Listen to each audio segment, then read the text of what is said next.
For fast, cheap, and reliable Madden 21 Ultimate Team coins, make sure you guys go check out my sponsor U4GM Coins.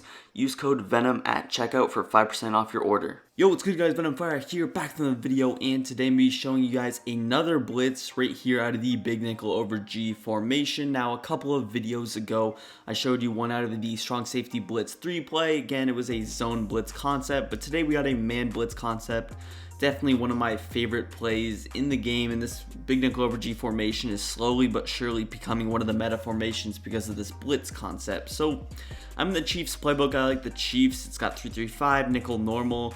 It's got dime. I think 4-6 playbook also has big nickel over G. I'm not 100% sure on that. Don't quote me, but if it does, that playbook is very good as well. But big nickel over G, the play we are going to go ahead and be running out of is this strong safety linebacker blitz. So you see it's man shell, and then obviously you got a couple of people blitzing. We'll talk about the setup a little bit later, but I do recommend getting some safeties here at the linebacker position just to defend better. Obviously, if you're running man coverage, you never want to have linebackers on the field because of they obviously can get burnt. So I'll just move Alexander Johnson out here, and even if it's a lower overall safety, it's better. So even the 63 overall guy can work. If you're running the big nickel over G, I recommend going in the slot cornerback package just in case you switch it up to zone. You want to have those good adjustments. So again, slot cornerback package. With that being said, again, the play is strong safety linebacker blitz. And yeah, we'll just go ahead, jump straight into it. Now on offense, I'm going to be just running it out of a 5 wide. And that's just to show you guys the play a little bit more clearly. I could obviously run any formation. It works against every formation. But really, I want to show it against a little bit of a spread out set just because it's easier for you guys to see the setup and all things like that. So we'll just come out in 5 wide, call a random play. So anyways, with the defensive setup, it's going to be a relatively easy setup because you see we got everybody manned up already. We just got the players blitzing that we're going to have to deal with. So first things first, what you want to do is just press. You're going to press your defense. The next thing you're going to do is pinch your defensive line, and then you're going to slant inside. So again, you're pressing your defensive backs, you're slanting inside, or you're pinching your D-line, and then you're slanting inside. You could also just pinch your entire defense if you want. That saves you a step. So again, press, pinch D-lines, slant inside, and then you're going to contain. Again, you could actually go ahead and contain before if you don't want that left of screen player on a contain. I've seen a couple of people run it like that. Again, it doesn't make too big of a difference. The next thing you're going to do is just move this cornerback into the contain. You see, against things like 5 wide, he'll be further out, but usually if they're in running bunch or really any formation besides 5 wide, he should be a lot closer. And again, this slot cornerbacks overall and stuff like that doesn't really matter. Again, he is blitzing. With our user, the player we're going to use is the one on the blitz. So in this case, we're going to use our Marshall. He is going to be on the blitz, and we're actually going to leave him on the blitz because if you guys didn't know, if your user is on a blitz, he gets faster cutting and things like that. So we're going to leave him on a blitz, and then what you're going to do is stand in this gap. You want to stand so that he has his hands on his knees right there. You don't want him to have that little one foot in front of the other. You want his hands on his knees just like that. And then right when the ball is snapped, you kind of want to hover in that gap a little bit. So I'll just snap the ball. Boom, we'll go like that. And you see very, very instant pressure. Now, Cam Newton, he might break a couple of sacks in this video, but you see rushing 5, blocking 5. It's going to be instant pressure. Really, this is such a great blitz to have because if you didn't know, a lot of people in this year's game, they're going to send 5 routes out, even out of a bunch or trips or whatever. They're always sending 5 players out. It's what makes playing defense very difficult, even with the man coverage. But just taking a look here, we're going to watch that little blitzer. He's just not going to ever get picked up. You notice that Von Miller gets engaged with the right tackle, or your DN right here is going to get engaged with the right tackle. And he sort of engages with him just enough so that that cornerback, the tackle's not going to be able to get out there. No tackle, whatever speed he has, is not going to be able to get out there. And you see the slot cornerback, since he's so close, he's going to get, even if you want, you can throw some really good speed there. He'll get there very quickly. But really, you see even a hitch route is barely developed by the time the contact is made. And even if you throw the ball here, you're going to get a throw at a sack. Really, it's going to be very difficult for your opponent to find someone open. We all know about how overpowered man coverage is this year. So even when I'm running just this blitz if I know what's going to come through, I might not even shade over the top, because you see this guy's going to get jammed. He's just running a hitch. He gets completely jammed. He's out of the play. Same with this guy on the left. So you already got 2 players out of the play. You're just worried about the slot. And with your user, you see that we're just standing over the gap, not for too long. We just maybe a split second, and then you can run back and really recover user any route. But yeah, that's just it. Very overpowering, very just very annoying to defend. You're forcing your opponent to block a running back, and that's really going to hurt his offense, especially if he uses that running back a lot. So again, the setup, you're going to press your defense.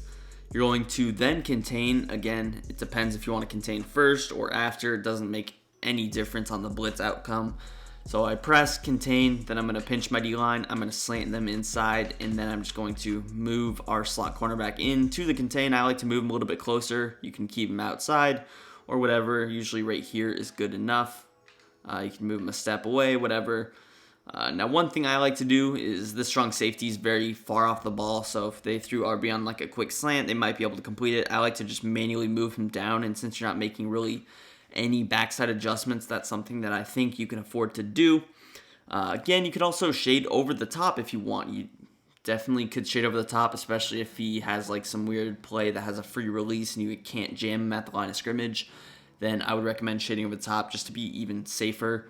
But again, we're going to stand here with our user, probably as close as you can without getting that little hover motion. And one thing I will say about the blitz is it does not work every single play, because sometimes you'll mess up with your user, sometimes weird things will happen. But again, I'll snap the ball. Right there you see, again, coming free very instantly. In that time we contained before, previous time we contained after, you see no difference. So again, sometimes with your user it might get messed up depending on what your opponent does, or maybe a certain formation defends it better. But for the most part, this blitz is going to be very, very consistent and very consistent pressure. You see I'm using like a 65 overall corner in that slot. His overall does not matter. It's really only the speed, so just get as fast as you can. It doesn't matter his overall. Again, the setup, press. You could press, shade over the top, contain, pinch D-line, slant inside, move that player in. And again, you see that I'm just setting it up a little bit slower because I'm trying to show you guys all the adjustments. But if I was running faster, I would just quickly be moving these players, doing all that. Again, shade over the top if you want. And the good thing is you have a lot of, basically all of these backside adjustments built in for you. Your user's already on the blitz, which we talked about earlier is better. And then we also have that slot cornerback that's already in a blitz. So if I wanted to, obviously, maybe I could run a 2-man under or something like that, but you would have to manually blitz certain players. You would have to man up different players depending on the formation. So I just think this one is definitely a little bit better. Make sure that you are in that middle gap with your user. Make sure that he has his hands on his knees like that, just the normal position, rather than you see our slot corner on the right, that sort of stance. So again, snap the ball. Right there, you see a little bit of a different animation. I'm not sure what happened there, but you see, just to show you guys that sometimes weird animations can happen. I think we might have actually got Nano detected there. I wasn't really paying attention. Let's actually take a look in the instant replay. And that time I accidentally did actually engage with the center. I was trying to run back, I accidentally engaged. But yeah, we got Nano detected. That can happen sometimes. So this is for all the people that say this isn't a Nano blitz when I put it in the title. Definitely is a Nano blitz because we just got Nano detected. But you see, again, quick pressure. Even if you get Nano detected, it still is relatively quick. And yeah, very easy. Obviously, that time I accidentally disengaged, which is not really what you want to do. You kind of want to just stand over, run back. But obviously, if you accidentally engage with the center, you're pretty much guaranteeing that it will work. But again, I'll just show you guys a couple of reps, just run this a lot more times, show you the consistency of the play. Press, shade over the top, pinch D-line, slant inside, contain, move that player in right about here. And then again, you can move players in different positions. I can move him down. Just make sure with your user standing here. And again, if someone were to quick snap you, then obviously maybe if you're not standing in the gap, it might not come through, but you're still at 5 people rushing, you still have contains, and you still have man coverage. So again, even if they somehow are able to quick snap before you get the setup off, you still have a really good defense behind it. Man coverage is still very difficult to beat this year. So again, there you see, very instant blitz. with the throwing times in this game, if you do not have the gunslinger ability, this blitz will eat you alive. That's why I am running the gunslinger ability right now, just because this blitz, other blitzes, and overall getting the ball out is very important in this year's game. So I'm running that gunslinger ability. But yeah, obviously if I wanted to, I could get risky. I could do different backside adjustments. Maybe if I wanted to, I could go like this. Who knows?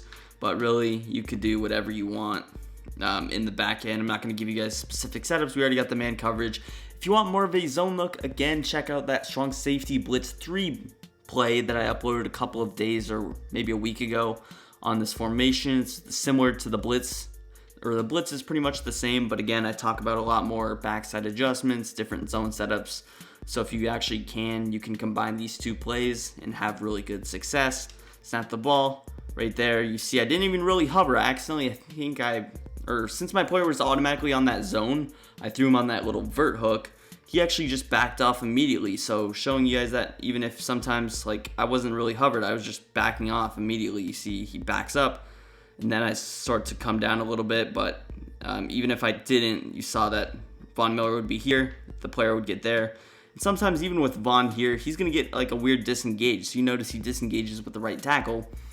Sometimes he actually just starts randomly disengaging. You notice that Jarrell Casey here is also going to disengage. Sometimes they just actually shoot free. So you see that Von Miller is actually a step away. But again, corner is going to come free. Get as much speed as you can on that contain, and you will be good to go. Now, I've seen a couple of people run it without the contain, and that hasn't worked too effectively for me. I think it has worked a couple of times, but overall, it's not exactly my favorite. I like the contain for the guarantee, but again, I have had it actually work sometimes. So we'll just try it right here, see if it works. You see there, it actually did, but again, it's not really saving you any time, and I just feel like the contain is more of a guarantee. So you could run it without the contain, and obviously if they quick snap before you get that contain off, it is perfectly fine because you notice, but he just sort of got like a weird animation. I'm not sure if this is his rating or whatever, but I noticed this animation. It's almost like he's running a route, isn't it? He's just running like a slant route here. He runs 3 steps and then breaks inside. Kind of a weird animation. But you notice that that right tackle wasn't even close. So again, if the contain doesn't work for you, you can obviously run it this style. Just move him in, and you see with the user, I'm not doing anything. I'm just standing there, and then I just run back. So that is the other way to run it. Very similar, just with the contain. Do whatever fits you the best. If you notice a different result against a different formation, obviously you want to do that. But let's say he's just quick snapping you. You want to pinch your press, pinch D-line, slant inside, and then just move these players over, shoot, or stand in the gap with your user like that, and then snap the ball. You notice again there it didn't work. So again, like I mentioned, that blitzing without the contain is sometimes inconsistent, or I've noticed it a little bit more inconsistent than putting that contain on your field. So do whatever you want if one works better than the other, but I just wanted to give you guys both, show you guys everything about the play. That's pretty much gonna do for the video. If you guys did enjoy, hit that like button, hit that subscribe button. If you're new to the channel, we are on the road to 11K subs, almost there. So hit that subscribe button if you are loving the content. With that being said, I'm just going to call it there, and peace. I'm out of here.